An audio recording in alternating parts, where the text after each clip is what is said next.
Good, happy Thursday morning, everyone. I'm Riley King, and welcome to the Riley King Newscast right here on the Riley King Network.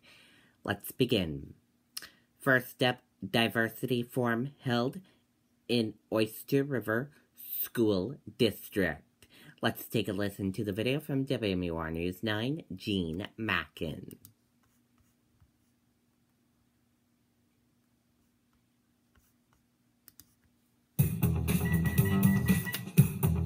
Now you can have everything. And your family can too. We want a juice box. The 2017 Mitsubishi Outlander with standard third-row seating. One of America's safest crossovers. This month at Lovering Mitsubishi, lease the 2017 7-passenger Outlander, a 2017 IIHS Top Safety Pick Plus for only $269 a month. Lovering Mitsubishi, cars you love from people you trust.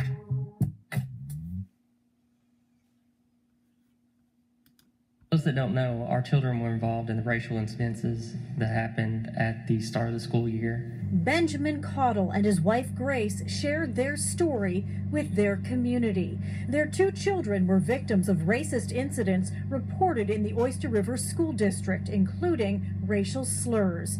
This diversity forum is part of the response. The parents shared letters of support sent to them from across the country. They say they even received an apology letter from the student responsible for a racial incident.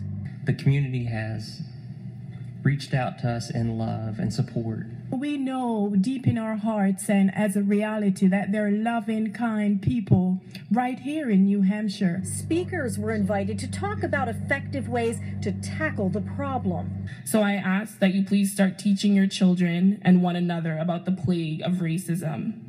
Teach them now to protect children from recurrent racist incidents and other children from being the perpetuators of racism. And this community was asked to talk face to face about the reality of racism in their lives and how to make a change. I personally have been affected. I've been called names at school. I think this is a very good thing for the community because we haven't been talking about it a lot in school. To be able to become a better community, we have to become a more diverse community.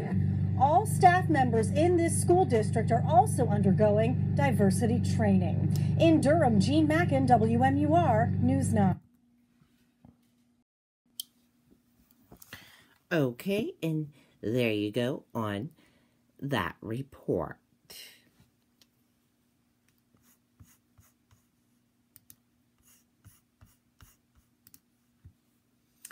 JFK files to be released today. Let's take a listen to the video.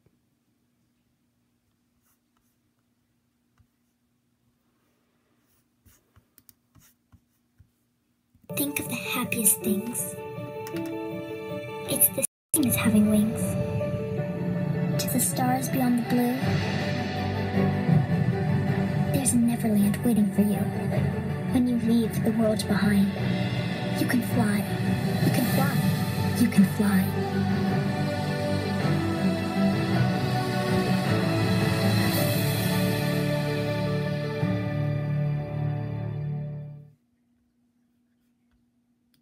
President Donald Trump tweeted, quote, "Subject to the receipt of further information, I will be allowing as president the long-blocked and classified JFK files to be opened." Oswald, I think there's no question he did the actual murder, but was he working on someone's behalf? And maybe these documents could shed some light on that, whether not he was or was not. In 1992, Congress passed a law mandating the government to release the remaining JFK assassination files to the public within 25 years. That deadline lands on Thursday, October 26th. Decades after JFK's murder, conspiracy theories still surround his death. I have a feeling well into the next century we're going to have questions about this. Tom Whalen is a professor at Boston University and a Kennedy historian. In the present day, people don't really trust the government, but you have to think back that really that distrust began after the assassination when people did not believe the findings of the Warren Commission report. The chairman of the independent agency which oversaw the release of the JFK assassination records in the 90s told the Associated Press it's not likely the documents will contain any big revelations. While visiting Flint, Michigan, Congressman Joe Kennedy III told reporters he understands the historical value of these documents. They also happen to be quite personal as well. I have no idea what's in them. It would have been nice if there was some communication between this administration and members of our family. But Whalen speculates the documents could potentially detail embarrassing information for the nation's intelligence gathering operations. J. Edgar Hoover, the FBI director, admitted privately and in correspondence that the FBI kind of blew it with regards to the Kennedy assassination. They should have figured out that Oswald was a threat to the president's life.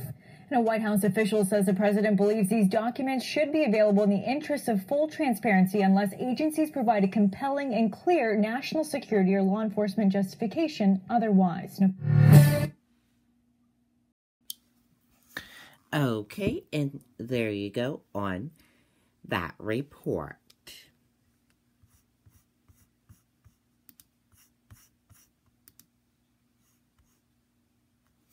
Suspect in custody after 2 people shot in Buck Spot, police say.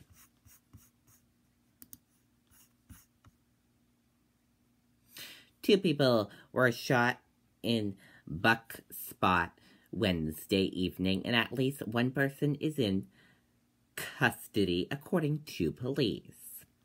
The shooting happened along Route 46. Police say there is ongoing threat to the public. The conditions of the 2 people who were shot are currently unknown. Maine State Police is assisting Buck Spot Police in the investigation.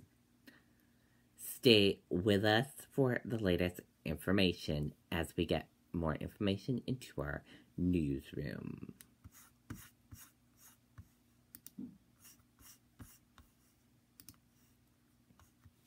Fear of high rates is what's really scaring the stock market.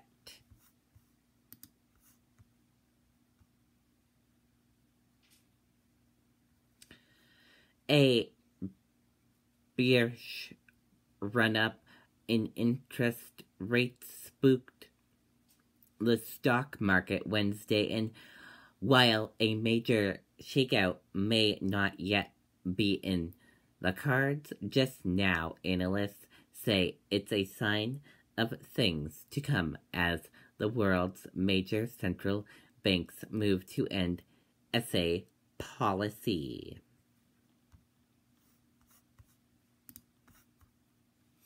Trump slams Democrats for helping to fund Dozier. Let's take a listen to the video from ABC News. Light of mine, I'm gonna let it shine. There's a little light of mine, I'm gonna let it shine. Well, I think it's very sad what they've done with this fake dossier. It was made up, and I understand they paid a tremendous amount of money. And Hillary Clinton always denied it. The Democrats always denied it. And now only because it's going to come out in a court case, they said, yes, they did it. They admitted it. And they're embarrassed by it. But I think it's a disgrace.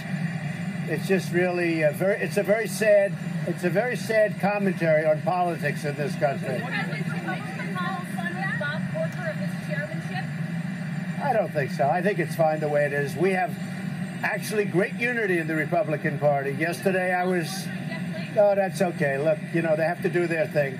We have great unity. If you look at what happened yesterday at the meeting, we had, I guess, virtually every senator, including John McCain. We had a great conversation yesterday, John McCain and myself, about the military. I think we had I called it a love fest. It was almost a love fest. Maybe it was a love fest. But we get standing ovations. There is great unity. I mean, if you look at the Democrats with Bernie Sanders and Hillary Clinton, that's a mess. There's great unity in the Republican Party.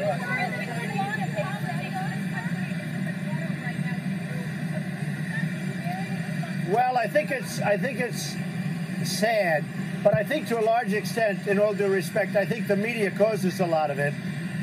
Fake stories are being reported. A lot of bad things are being reported that aren't true. And, I think to a certain extent, maybe I can blame the media, but politics is a rough business. There's no question about it. I will say this. I think the Republican Party has a pretty good unity. When I look at that room yesterday at lunch, and you reported on it very well, Kristen. I mean, you gave it a very good report. The fact is, there was tremendous unity in that room. And we're really unified. We're really unified on what we want to do. We want tax cuts for the middle class. We want tax cuts for businesses to produce jobs. There's great unity. Okay, and there you go on that report. And that does it for the Riley King Newscast right here on the Riley King Network. I hope you all have a great rest of your Thursday, and I'll see you back here later on today for another newscast. Goodbye, everyone.